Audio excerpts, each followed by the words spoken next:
I give a tour here, there's a beautiful picture that Marge gave a talk about maybe 2 or 3 months ago. A picture of all the devotees who were residing here around 1968 or 69, I think that was, picture was from, like that time. And Jayadvaita Maharaj, so if you get a chance, if you haven't been here before, you can look at that picture. There's Jayadvaita Maharaj, there's a young brahmachari in the picture, very enthusiastically, having his hands raised in the air in the back. And I always point that out to everyone, and they're like, "Oh my God, it's Jayadvaita Maharaj!" And then I share that Maharaj was also initiated here at Matchless Gifts in 1968 with some of the other devotees. But he gave a talk on that picture and spoke of many of the devotees in the picture and shared about their lives, what they were doing then, some of what they're doing now. And he also shared with us that the picture was sent to Srila Prabhupada, and Srila Prabhupada commented, if I'm not mistaken, the Angels of New York. And so that picture has become titled The Angels of New York. So Maharaj is one of those angels, beautiful angel, and we're wonderful devotee, and we're very honored. He's been serving Srila Prabhupada in the capacity as an editor from literally almost the day that he joined, and has taken responsibility for so many aspects of caring for Prabhupada's books and BBT, and was chief executive editor for one of my favorite books, the Brihad Bhagavatamrita, and also has 2 of his own books that he has written. And so we're just very honored and blessed. Maharaj is always traveling and preaching all over the world, but recently he's been spending more and more time here in New York, which we're greatly honored and privileged, and especially coming here to Matchless Gifts to give us his association. So we'd like to welcome Maharaj to please come and speak and share something with us. His Holiness Jayadvaita Maharaj. Jai.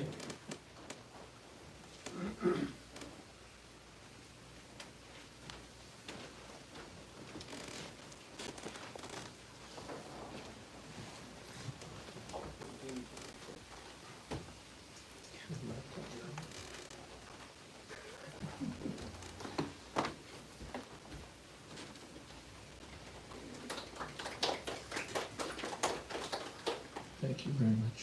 If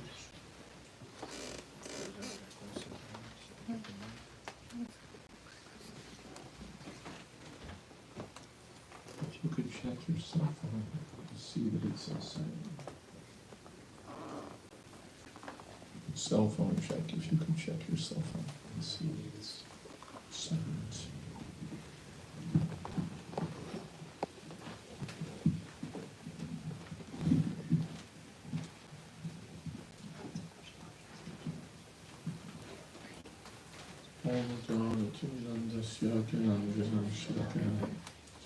Chakshurmilitam Yena Tasmai Shri Gurave Namah Shri Chaitanya Manobhistam Sthapitam Yena Bhutale Swayam Bhupakadam Mahyam Dapati Shapatatikam Vandeham Shri Guru Shri Vitapadakamanam Shri Guru Vaishnavascha Shri Rupam Sagrajatam Sahagana Vidanatam Vitam Sajivam Sadvaitam Savatutam Parijana Sahitam Krishna Chaitanya Deva Sri Radha Krishna Padam Sahagana Lalita Sri Vishakam Vitamscha Hey Krishna Karuna Sindhu Deenabandhu Vikatpate Gopesha Gopika Kanta Radha Kanta Namostate Tata Kamshan Gaurani Radhe Vrindavaneshwari Vrishabhanu Sute Devi Pranamami Mudri Machakopatirubhyascha Kripa Sindhu Kevacha Paditanam Bhavanebhyo Vaishnavibhyo Namo Shri Krishna Chaitanya Prabhu Nityananda Shri Advaita Gadadhar Shri Gaura Bhaktivinoda Hare Krishna Hare Krishna Krishna Krishna Hare Hare Hare Rama Hare Rama Rama Rama Hare Hare.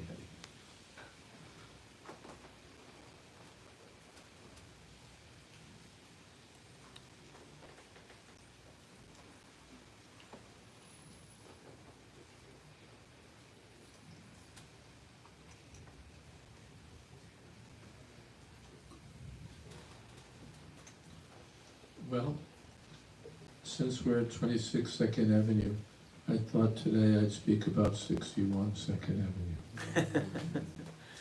It's the place where we never go. I don't know who owns that What's it called? The Mare? place now. The Gray Mare, it's called now. Like a pub. A pub. It's gone to the pub status. But to give some background, that temple we obtained in December of 1968.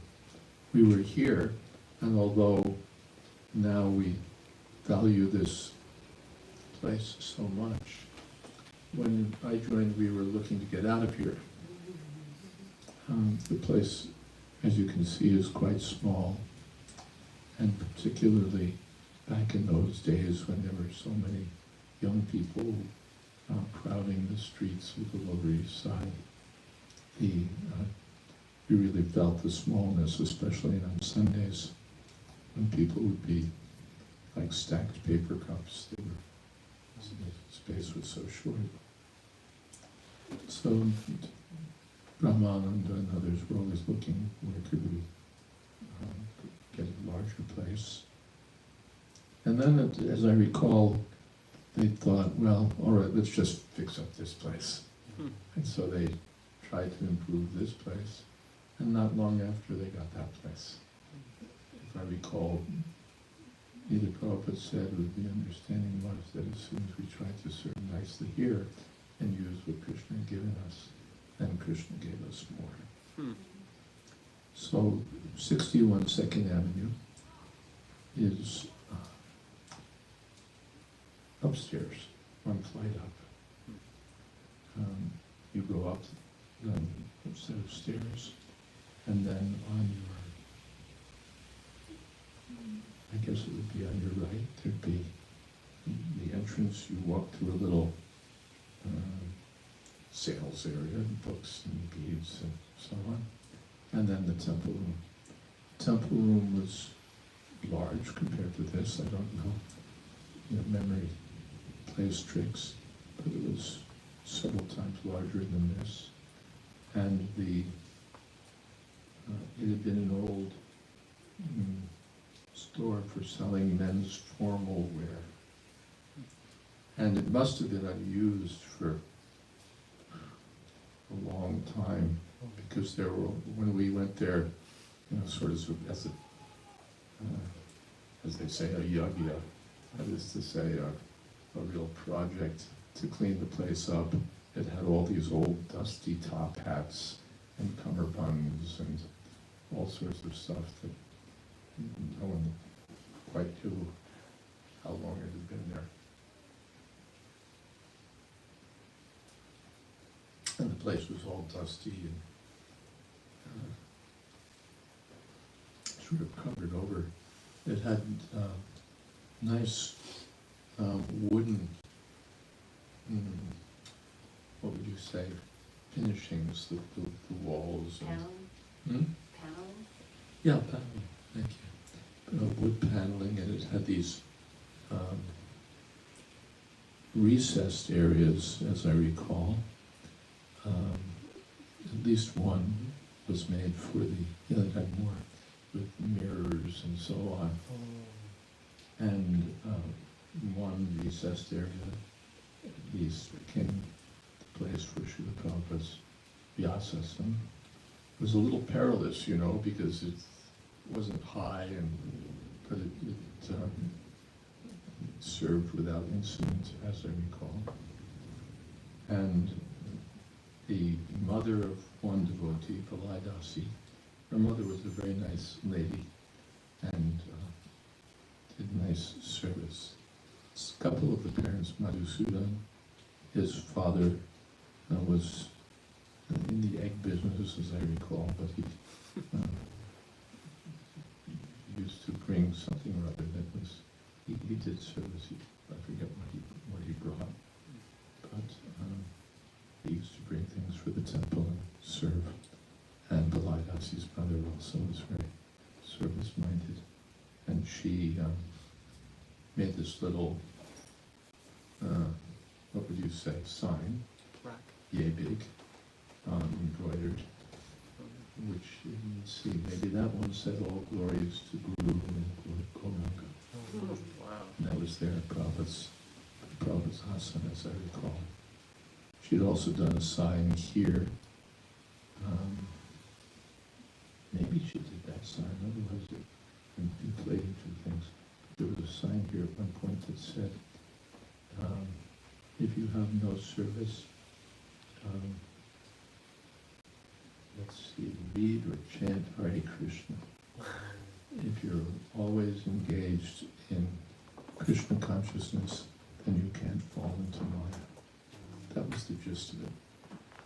If you have no service, then read or chant Hare Krishna. If we're always engaged in Krishna service, then we can't fall into Maya. So 61, on the, as you come in and you're facing Prabhupada's asana would be on the long side, the long wall. And then on the right were the windows of the premises. I'm looking down onto the street. And the altar was on the opposite side. The altar was the work, as I recall, of one of my very colorful godbrothers, Narendarayan Das, whom Srila Prabhupada nicknamed Vishwakarma. Vishwakarma is the architect of the demigods, and Narendarayan had talent in all kinds of building things and doing things of that nature. Maybe Vamandev also was involved with the altar. I don't remember because I wasn't. But they made a nice altar with marble. And we also had the work of polishing up all that paneling. And it took quite some time. That floor plan was sent to Srila Prabhupada. I think he was in Los Angeles. And he wrote on it, approved by all. And then behind the altar was the brahmacharya ashram. Behind and under the altar. The altar, had graduated a little like that.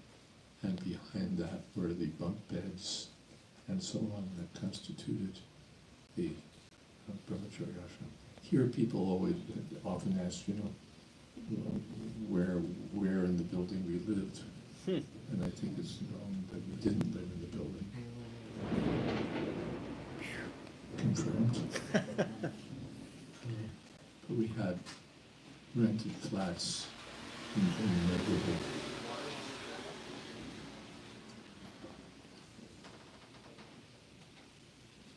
A cheap flat in this neighborhood back then ran for about $20 a month.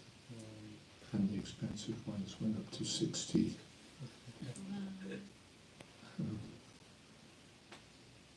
And of course they were not very glorious. They were the kind of flats that had bathtubs in the kitchen. But you could get several brahmacharis into such a flat. And they had places for cooking and so on. So the Sunday feast was cooked in these different flats. And the pots were brought here. And so we were living all around. But once we acquired 61 Siddhanavanan, we were all able to move into the brahmacharya ashram, those who were brahmacharis, which was most of us. Los Angeles and the West Coast was heavy on the householder side. It was mostly householders. And here, householders were a rarity. There were Hansaduta and Himavati, Palahidasi married Madhusudan. Were there any others? Was Vamandev? Mom and Dave didn't marry till later. Later. there were a few other girls, but they were high school girls. They didn't marry until later. So maybe that was it for married couples who were actually residing, as part of the New York Yatra back then. I guess Mukunda. Hmm? Mukunda. Mukunda, yeah. That was before my time, actually. Yeah, I guess he moved. Weren't they from Los Angeles? Hmm? Weren't they from Los Angeles? No, he was here. Mukunda Maharaj was here. Mukunda Maharaj was the In original Yoga. person who obtained 26th Avenue. Prabhupada had to escape that loft, that crazy boy in it, and Prabhupada said, try to find me a respectable place, a place in a respectable neighborhood. So that's how Prabhupada came to 26th Avenue.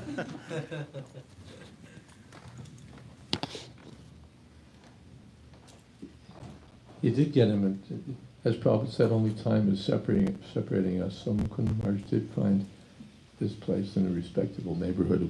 There was only a time lapse that he was about 50 years ahead of his time. Behind the Brahmacharya ashram was a very large kitchen, actually, an industrial kitchen, and we turned out serious prasadam from that kitchen. Rishi Kumar was the chief cook. Rohini Kumar was his assistant cook. And the area was divided so that it was such a big kitchen you could divide it. And there was a prasadam room that was sort of curtained off, as I recall, on the other side. And we would go from there in the evenings, on the weekends. We'd go to the West Village and do a kirtan in the streets till like all hours, at midnight or whatever, until really late. And it was quite glorious because so many people were there, and we would have big kirtan, and the devotees would come back and take prasadam. So it was quite a scene. There was also maybe it was a hallway. There was a closet or a hallway that came off of the kitchen, moving toward the front of the building, and that became my office. It was full of cartons, maybe books, and that filled up most of that space, whether it had been an office or a hallway. Anyway, that area was all filled up. I guess it wasn't a hallway, but it seemed like a hallway because of its dimensions. And then there was a desk and me. So I worked on the first PS Puja book there, and maybe I did some other things there. So I would hide out in that spot and do my work at that time.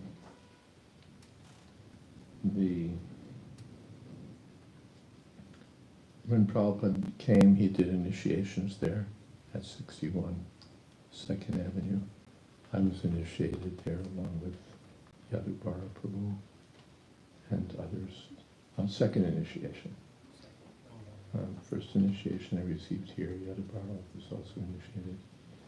And then I remember together we received second initiation, along with many other people being initiated first and second. I don't remember Vishaka, probably Vishaka must have been part of that batch, I know. Year was that, March? 70, 71? Yeah, around 1969, 70.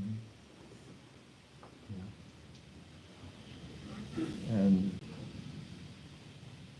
I don't remember if it was that initiation, but I've told before that Prabhupada would come here mostly at that time in the summer months.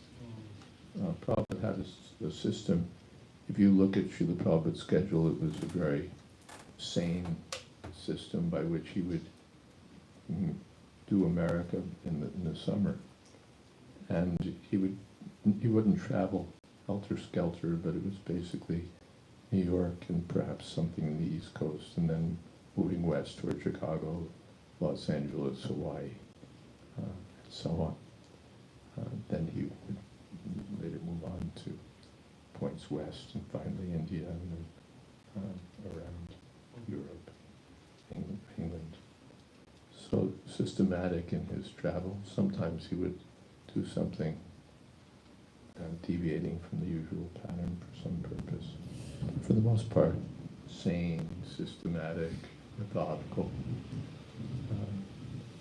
That was his travel, and also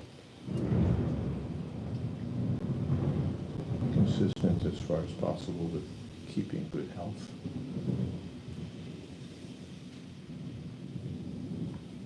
So either it was that time or another time in the summer, Prabhupada did that, either that initiation or another initiation.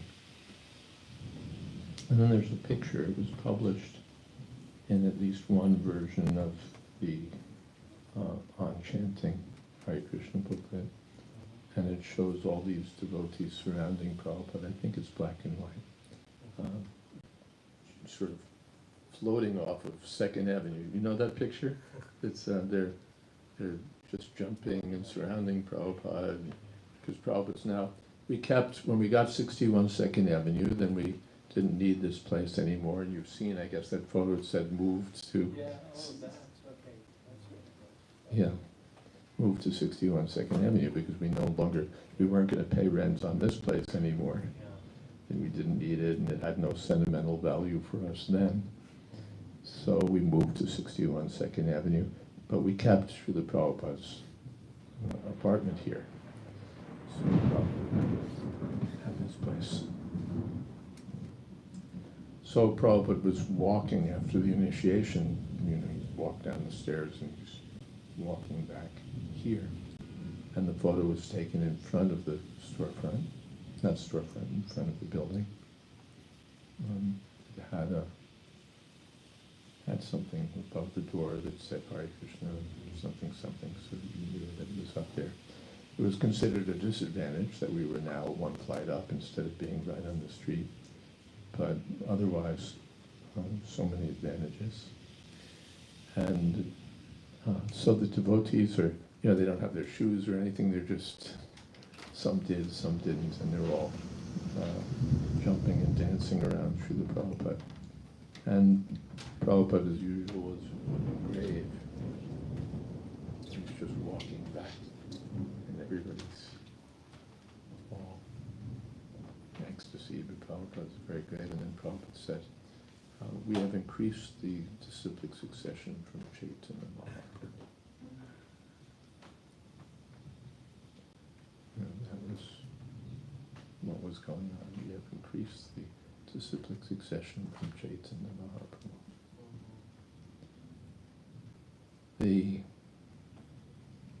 My mother also came to that second initiation.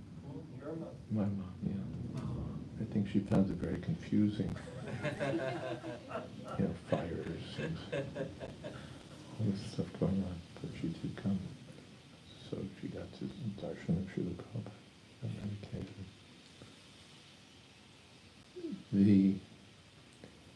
Moving back in time a little bit, when we were restoring the place and building the altar and so on, I remember Narayan was called in from Los Angeles or from the West Coast to help, and particularly with the altar, as I recall.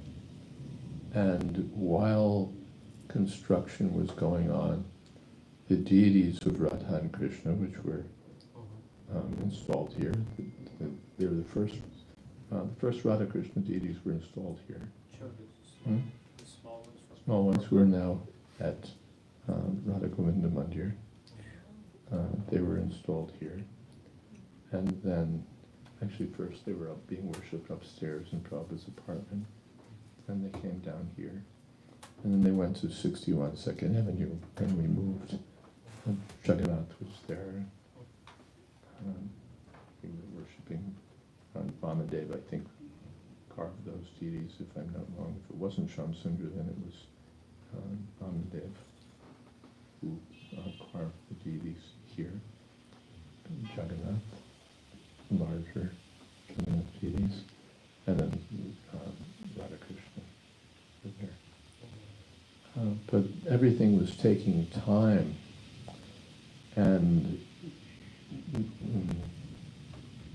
Narayana was a perfectionist. He's an artist, and also a big, sort of strong, a strong man and a strong person, and very definite about what Prabhupada wants us to do,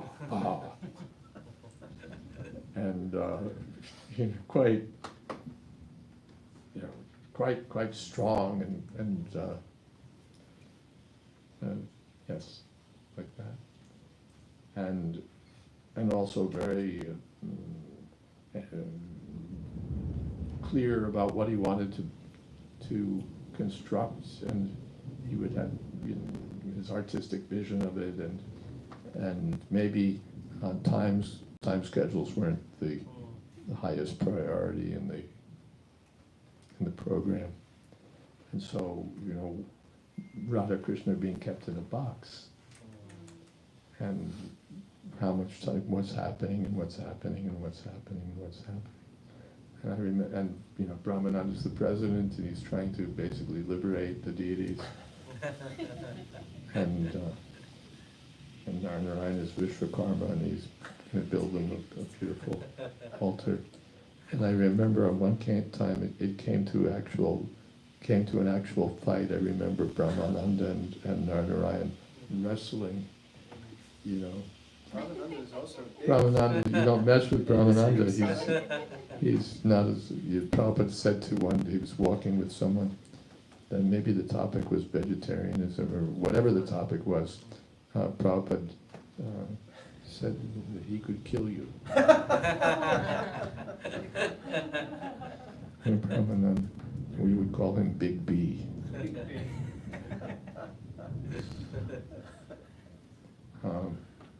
So B was big, but Narayana was not a slouch either. He was strong and also big, not as big around, but built strong.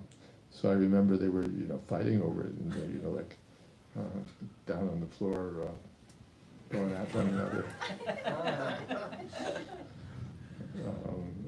And I think that probably did expedite the eventual installation of Radha and Krishna.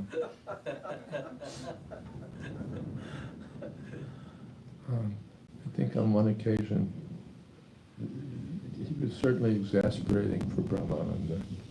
And I recall there was a letter where Prabhupada said something to the effect that he was a little eccentric, but he's coming from a good family. And Prabhupada had the job of somehow getting all these, what would you say, all these disparate parts to work together. And they weren't, parts ordered from the factory. They were whatever parts were collected from here and there. So he had the task of somehow getting all these people to work with one another, or at least not to tear one another up.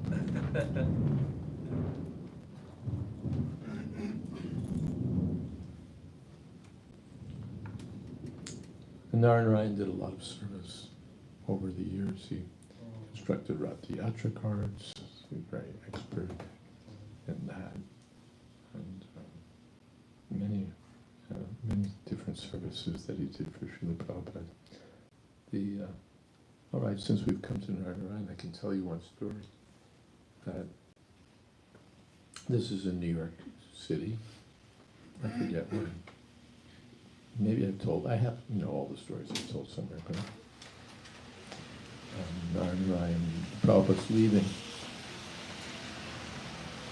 Prabhupada's leaving from the Muslim Kennedy Airport, I suppose, and devotees were all gathered around this was before high security.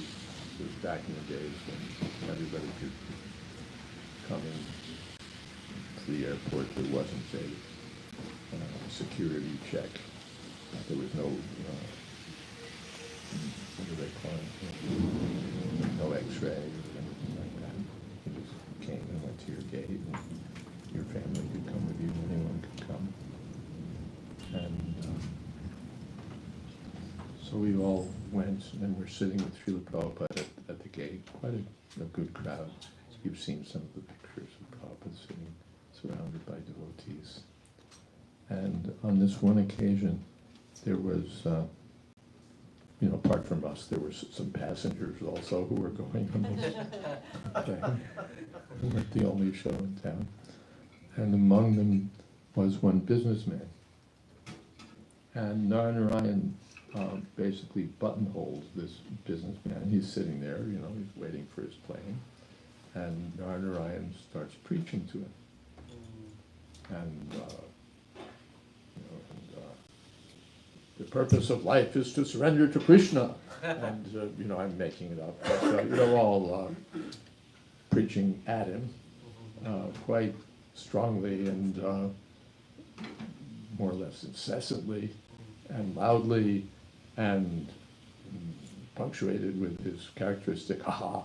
And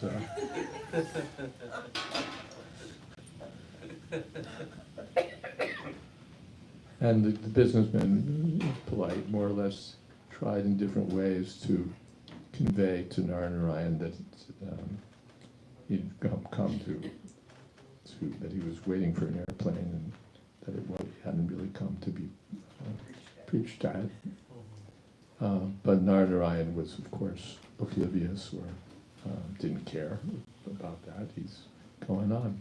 And I'm sitting there like, oh my God.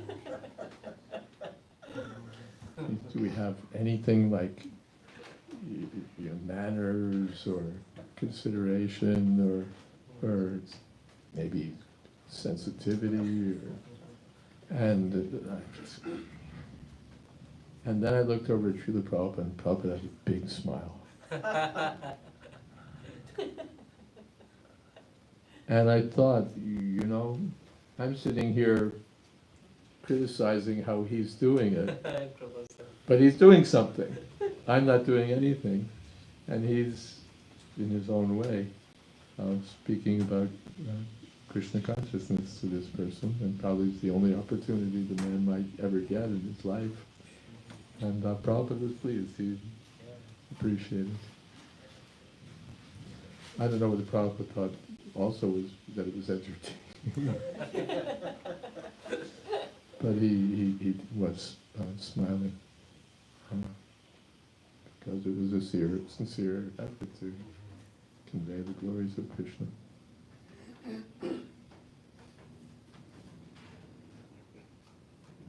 Yeah, what else will I tell you about 61 second? Let's look at my notes.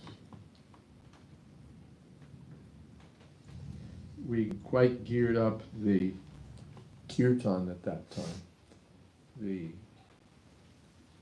From here we would go once a week to Tompkins Square Park for a couple of hours and do some kirtan under the tree. But the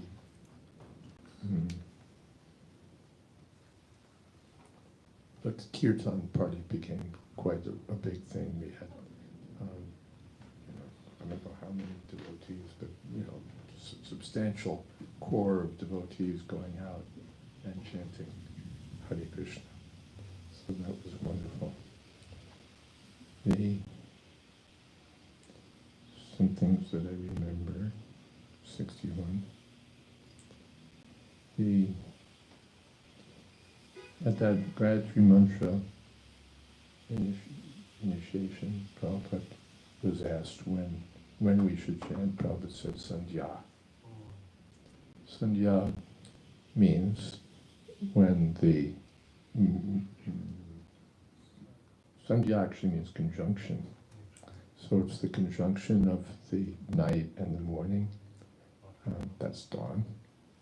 Conjunction of evening and afternoon and night, of dusk, and noontime.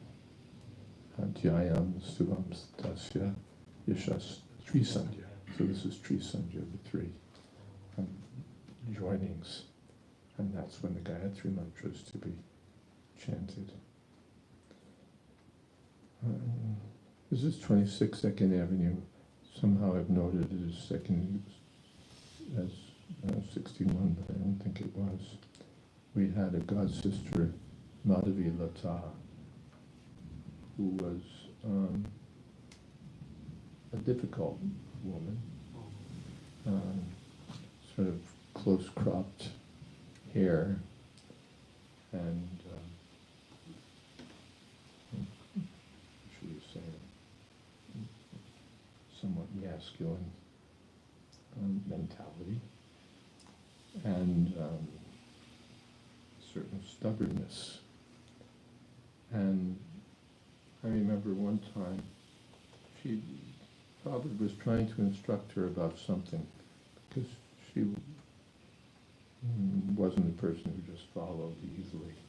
She did things in her own way. But Prabhupada tried to instruct her something, and she was like talking back to Prabhupada. Prabhupada said, "You should not be so blind." And she said, "I'm not." And Prabhupada, I remember, he didn't say anything, but it was, you could see that it was a little shocking to him. Just by he was like taken aback. And his disciple, "You should not be so blind." "I'm not." So maybe not the best example of, well, definitely not the best example of how the disciple should receive instructions from the spiritual master. Well, I'm thinking of it, there was another lady, she's not very often mentioned, Ananta Dasi. Has her name come up? No. I don't think I ever said 2 words to her or heard 2 words from her. She wasn't generally at the storefront. I don't remember her hardly being here at all. But she received initiation before I had, and she would come to the kirtans, especially, I think, kirtans in the park. She had sort of her own way of dancing, well, we used to dance like this. She was kind of like some sort of, in her own expressive way of dancing, unusual, but she would come and chant, and that's about the only thing I can say about her, because I don't remember more about her, but she was also one of the early members, in fact, earlier than I was.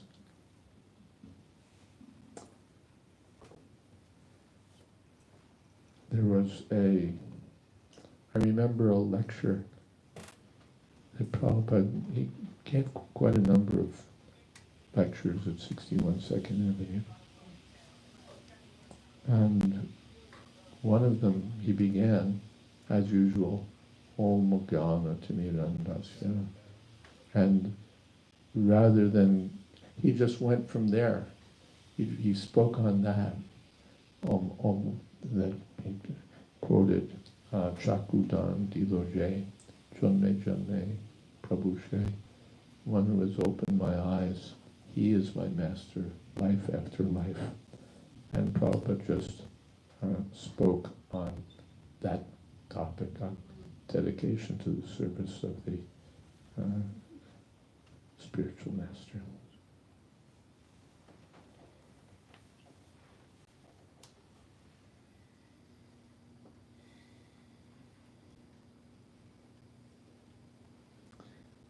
I told about that man, the Yoga Society man who came, who had a letter from Prabhupada and saying that he could meet him here. I've told that story here a couple of times.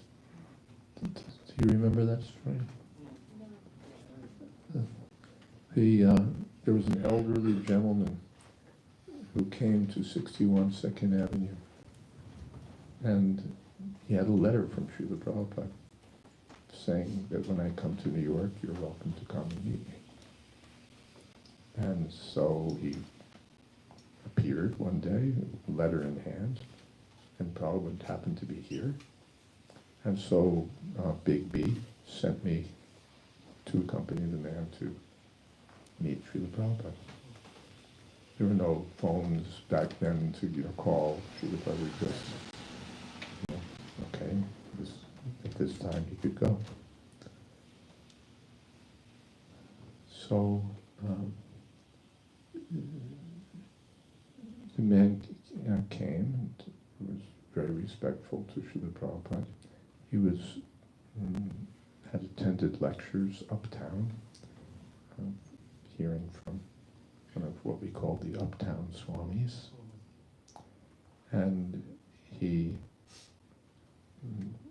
was very respectful to Prabhupada, and he said to Srila Prabhupada, he said, Swamiji, I like your movement very much, but one thing I don't understand is that your disciple said that you said that such and such person, some Bengali holy man, was a rascal. And I don't understand why you would call him a rascal, because it seems to me that he's a very holy person. And Prabhupada said, who has said this? You heard this, right? No. Who has said this? And man, no, you didn't say. Prabhupada said, if they have said that I am rascal, that if they have said that I have called him rascal, and I have not said, then they are rascal. So now the man is quite pleased. He's melted down a little bit. And so now he's pleased. And Prabhupada took a book from his bookshelf. Bookshelf means there must have been like a little, makeshift something. And Prabhupada had a few books. And one of them was, as I recall, a blue hardcover volume. Not terribly big, a little thick, but not very big. Something smaller than 6 by 9, as I recall. And Prabhupada took down the book and showed it to him. You know this book? And it was a Bhagavad Gita. And the man looked at it. Oh, Vedanta Society, Dr. Radhakrishnan. Oh, it's quite, now Prabhupada hadn't called that other Swamiji a rascal. And he had this Bhagavad Gita by Dr. Radhakrishnan. And Prabhupada opened the book and said, read. So the man read, Manmana Bhagavan Bhakta, that verse. Always think of me, become my devotee. Worship me, offer your homage unto me. And Prabhupada said yes. And he said, it's translated nicely. He's a very good scholar. Now, purport, what does he say? Man began reading. It is not to Krishna that we have to surrender, but to the unborn beginning as something within Krishna. And Prabhupada said, just see. Therefore I say, they're all rascals.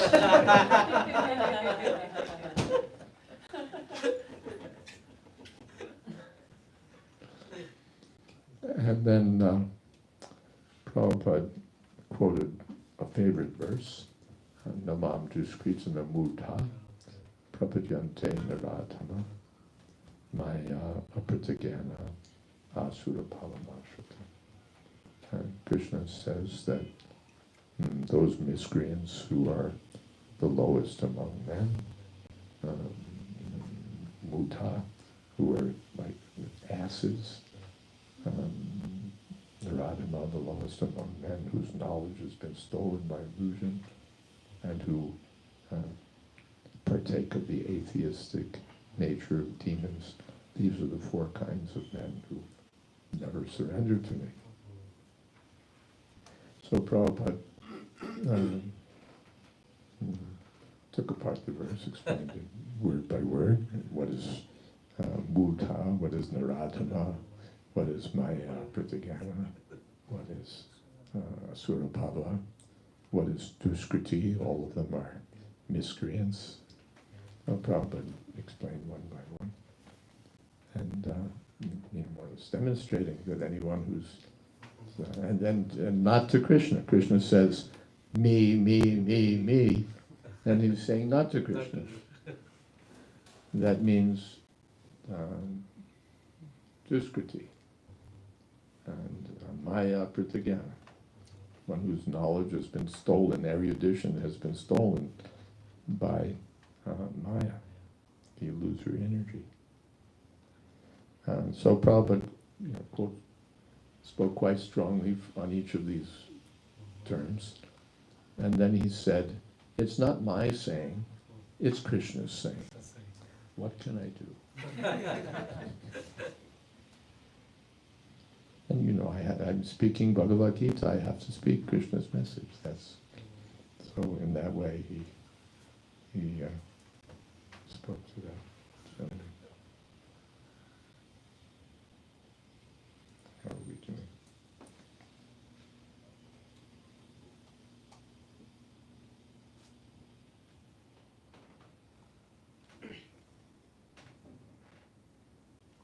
Well, maybe I'll stop here and see if you have some questions or comments or what have you.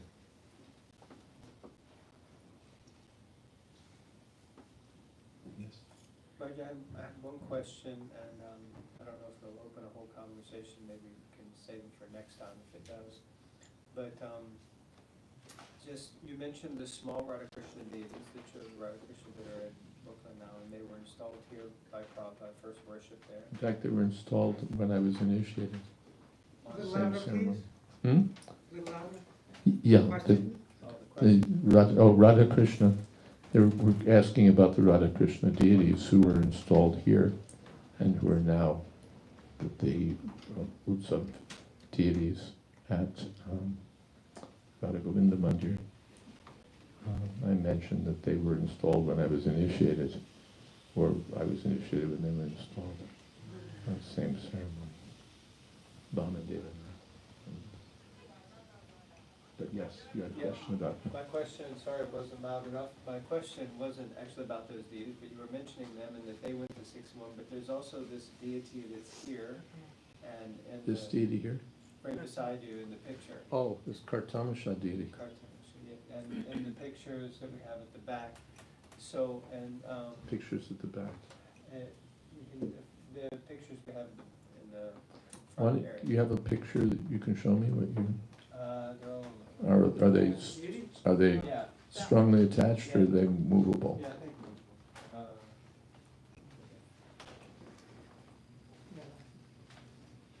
Let's see the evidence.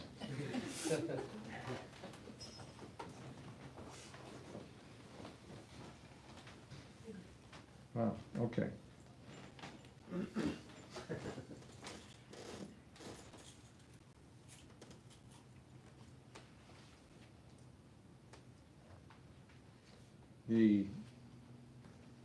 This deity is not that deity.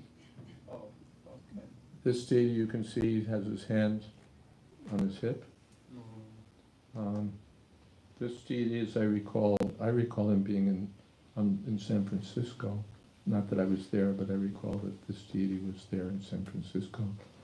Prabhupada called him Kartamashahi, and which he translated as Sir Boss. And that's that deity? That deity. Okay. I don't believe we had a deity like this here. So perhaps Radharani was painting from a photograph from the West Coast.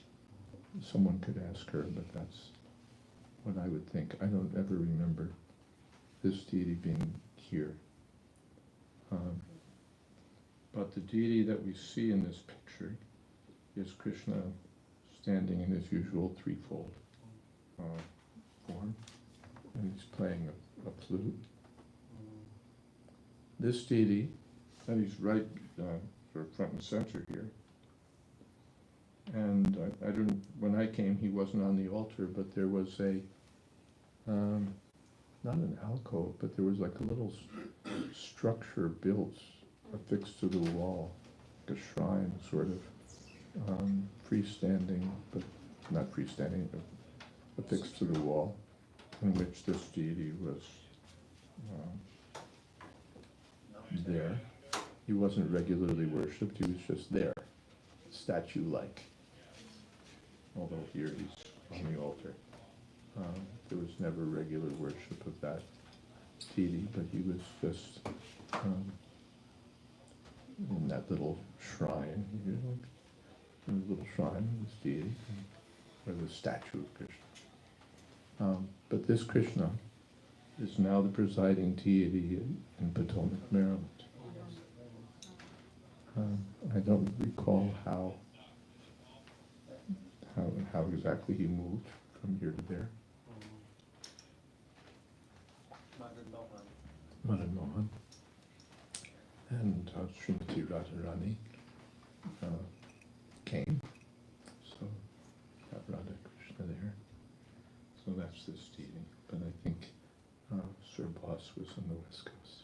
Sir Boss was never here, and that is not. Not that I remember. And the naming of his Kartam?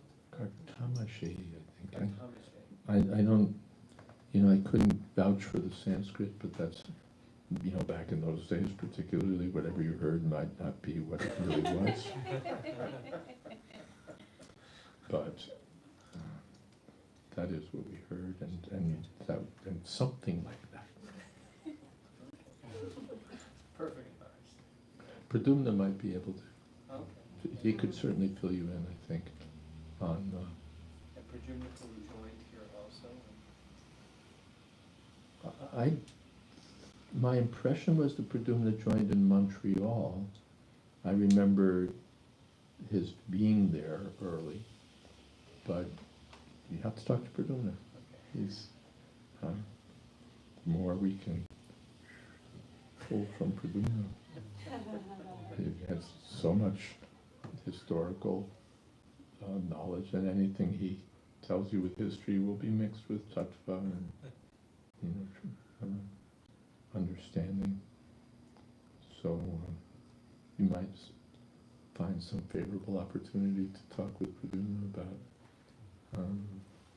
how he joined and what he might remember from down here. But when I was here, Pradumna wasn't here. Pradumna was in Boston. And my recollection is that first Montreal and then Boston. When I moved up to Boston, or first visited Boston, then Pradumna was there. Satsvarup Maharaj, Radharani, Pradumna.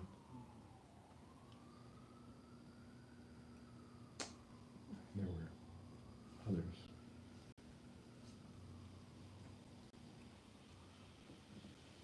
This picture of Bhaktivinoda Thakur is on the altar here, and I think very interesting picture. Amazing picture, actually.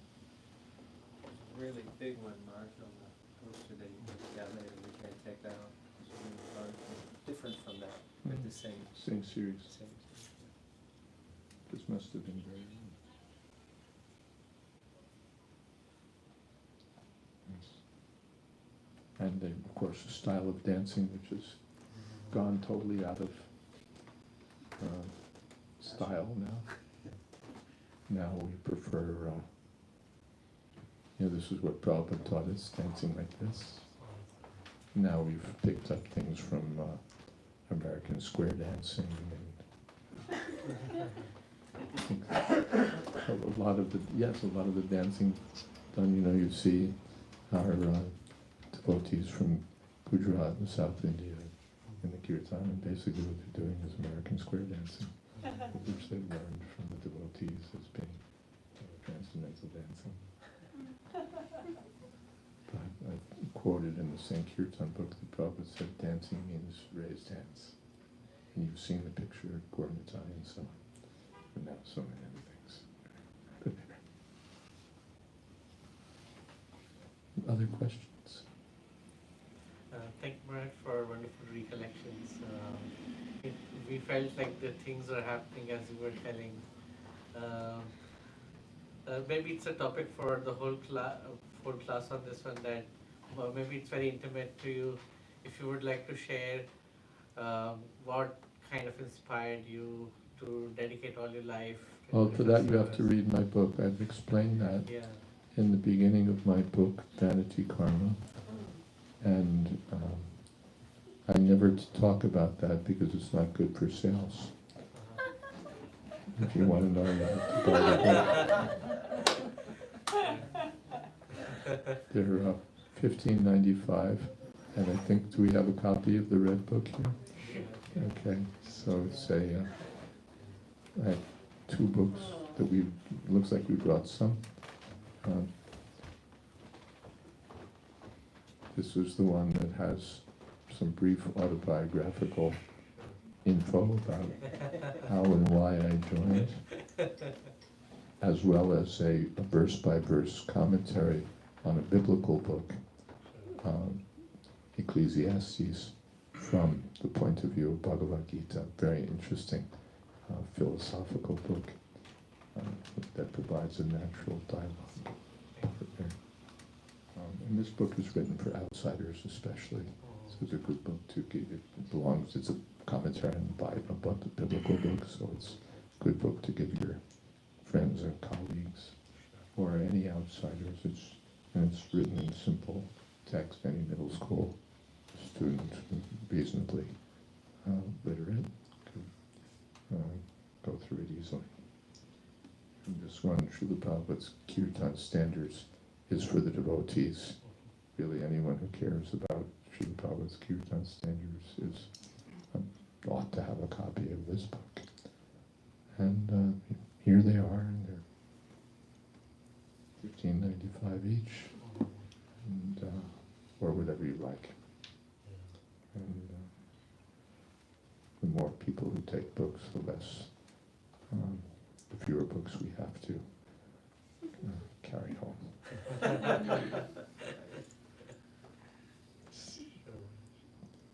That's your answer.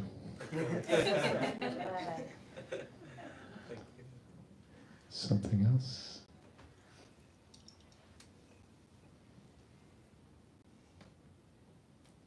Yeah. We're on time, right? This is when we stop. Okay. Thank you all very much. Hare Krishna.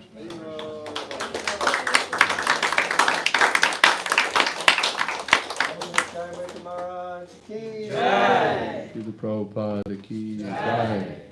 Gaur Premanande. Thank you once again, Maharaj, for transporting us back in time and really giving us insights to the history here. Thank you very much, Maharaj, again, for transporting us back in time and taking us on a journey back. Would you like a microphone? I have no. I think I'm okay. I probably have a big enough mouth. I'm getting the thumbs up from Yaduna. So we'd like to thank Maharaj again, and please encourage to please come back again and again. And We're supposed to stop that from happening.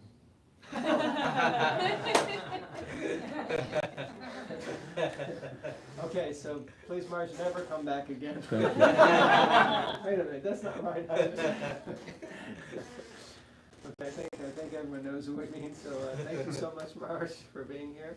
And now we'll have a short kirtan, and everyone can join in and stand up. We can have a standing kirtan, and then we'll serve prasadam. But once again, please let us thank His Holiness Jayadvaita Maharaj. Jayadvaita Maharaj ki Jai.